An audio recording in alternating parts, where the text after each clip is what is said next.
ಇನ್ನು ಅರವಿಂದ್ ಕೇಜ್ರಿವಾಲ್ ಅವರ ಪ್ರಕರಣಕ್ಕೆ ಸಂಬಂಧಪಟ್ಟಂತೆ ಅರ್ಜಿಯ ವಿಚಾರಣೆ ನಾಳೆನೇ ನಡೆಯಬೇಕು ಅಂತ ಹೇಳಿ ಅರವಿಂದ್ ಕೇಜ್ರಿವಾಲ್ ಮನವಿಯನ್ನು ಸಲ್ಲಿಸಿದ್ದಾರೆ.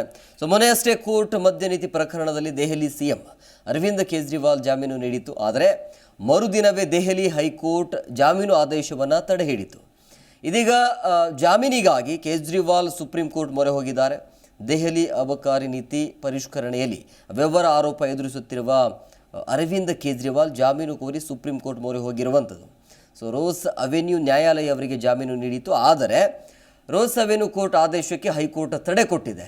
ಹೀಗಾಗಿ ದೆಹಲಿ ಹೈಕೋರ್ಟ್ ಆದೇಶ ಪ್ರಶ್ನಿಸಿ ಸುಪ್ರೀಂ ಕೋರ್ಟ್ಗೆ ಈಗ ಮೇಲ್ಮನವಿ ಸಲ್ಲಿಸಲಾಗಿದೆ.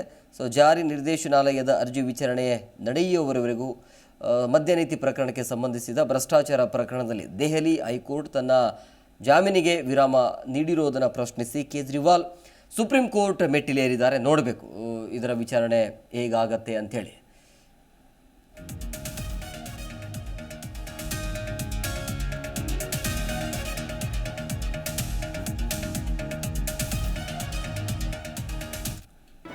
ಜಿ ಕನ್ನಡ ನ್ಯೂಸ್ ಈಗ ನಿಮ್ಮ ಮನೆಯಲ್ಲೇ ನೋಡಿ.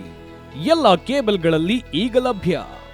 ಸನ್ Direct 292, Jio TV 1334, U digital 162, City Cable 51, GTPL 17, Abhishek cables 821, Rockline telecommunication 51, Shri Basaveshwara number 60, Vinayaka digital number 53, In digital number 896ರಲ್ಲಿ ನಿಮ್ಮಿಸ್ತದ ಜಿ ಕನ್ನಡ ನ್ಯೂಸ್ ನೋಡಿ ಆನಂದಿಸಿ.